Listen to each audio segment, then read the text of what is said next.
and they were going to get a conviction for whatever reason. And when the facts didn't fit the crime, Henry had a convenient answer. He said his old running buddy, Otis Toole, did the job. Otis, who was serving a life sentence in Florida for murder, seemed only too happy to confess. This was big stuff for them, man. The television cameras were everywhere. The Rangers were flying them around, and they flew Otis over to Texas, and they flew Henry down to Jacksonville. You have to understand, these guys between them don't have 7, 8 years education. One day I got up and I thought, I don't know where this is going to stop. Maybe it would stop if Henry was put to death. His lawyers in the Orange Sox case were in the absurd position of saving Henry's life by calling him a liar. I went to Jacksonville, Florida. I found the store clerk who cashed his payroll check at about 6 p.m. on November 1st, which was the day after they had found the victim in Williamson County, Texas. But in Henry's confession, he claimed his work records were falsified. It was Henry's word against his lawyers. I strongly believe that he really wanted to help us, but something made him refuse to get on the stand. I think he saw that we were going to make him out to be a phony and a fraud. And for the first time in his life, he was somebody. And all of a sudden, he was about to have that world removed from him. On April 13th, 1984, 48-year-old Henry Lee Lucas was found guilty, sentenced to die by lethal injection for the murder of an unidentified hitchhiker known only as Orange Sox. The entire case rested on the sworn statements of a man who'd begun to look like a serial liar. I was convinced Henry Lee Lucas no more killed that woman than you or I did. One by one, Henry's other confessions began to unravel. Victims' families faced the painful prospect that their peace of mind had been built on lies. There wasn't one single thing in his confession that really happened in her murder. Joyce Lemon spent $100,000 investigating Henry's confession about her daughter's murder. He said he entered a patio door. He could not have, because there was a big china cabinet in front of it. Said he chased her all through the house. There was nothing disturbed in the house. The Lemons tried contacting the Lucas Task Force. No one in authority seemed to be listening. They hated us. They hated you? They hated us. How do you know they hated you? Well, for one, they told us. No, they said we... They said that we couldn't touch anything they were doing. They didn't want to stop. They were heroes. They were given badges, they were given guns, they were given honors. Cop of the Year, Sheriff of the Year, Ranger of the Year. Everybody wanted their time in front of the camera with Henry. Waco District Attorney Vic Feazell was the next investigator to deal with Henry's confessions. While Lucas had admitted to 3 murders in his county, Feazell wasn't so quick to believe him. I wanted to find out before I let somebody come in and plead guilty whether or not they'd really done it or not. Feazell convened a grand jury, and armed with a court order, he forced Sheriff Boutwell to release Henry into his custody. Our doctors looked at him and took blood tests, and they said this man is on enough Thorazine to knock out a horse.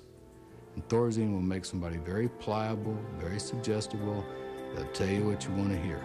Once off the drug, Henry started singing a different tune. Suddenly he was a different man. And he started saying, yeah, I didn't do that. I didn't do it.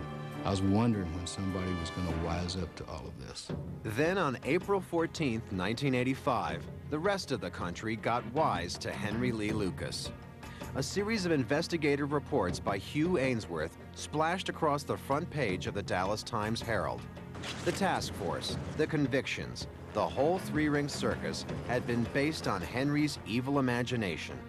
They had not one piece of forensic evidence. Now think about that a minute. They had not one fingerprint, not one hair match, not one piece of fabric, not one thing. Something went wrong. There was not a check somewhere that said, wait a minute, are you sure you got the right person? I would say maybe I shot her, you know. And they said, no, that's not right, you know. Well, I know it has to be something else. So I would say, well, maybe I strangled her, and that wouldn't be right. So they said, well, no, that ain't right, you know. I said, well, maybe I stabbed her. And they said, oh, yeah, that's right now. That's right. Henry's recantations were big news. But despite a flurry of negative press and a scathing report by the state's attorney general, little was done. The Henry Lee Lucas Task Force was disbanded. Bob Prince has since left the Rangers, but continues to defend the task force. In retrospect, in looking at this, of course, many times over the years, I don't know of a whole lot we could do different. Over the next decade, a handful of Henry's accepted confessions were thrown out, but 214 murder cases were permanently closed. Henry remains the killer of record. People say to me, well, he's just a dirtball. What in the world, what does it matter? Well, I'll tell you what it matters. If you write off 214 murders, that means 214 murders walk free forever. You don't ever come to terms with it. You just keep hoping, praying, wishing that one day it'll be done. Henry was moved to death row. Over the course of the next decade, his lawyers repeatedly tried to get his death sentence overturned. The Supreme Court refused to hear his appeal. Henry's fate rested in the hands of then-Governor George Bush. His office had not issued a single pardon to a death row inmate. Henry was scheduled to die on June 30th, 1998. I told Governor Bush the guy should never walk the street again, but he also shouldn't die for a crime he did not commit. Anti-death penalty advocate Rita Radisitz wrote a petition to the Clemency Board in a final attempt to save Henry's life. And we got a lot of support from victim family members saying that if Henry didn't do the crime, we don't want him executed because he supposedly killed my mom, and if he didn't kill her, I want to know who did. And if they execute him, I'm never going to find out. 4 days before Lucas was scheduled to die, the board issued its decision. Texas Governor George W. Bush tonight commuted the death sentence of convicted murderer Henry Lee Lucas to life in prison.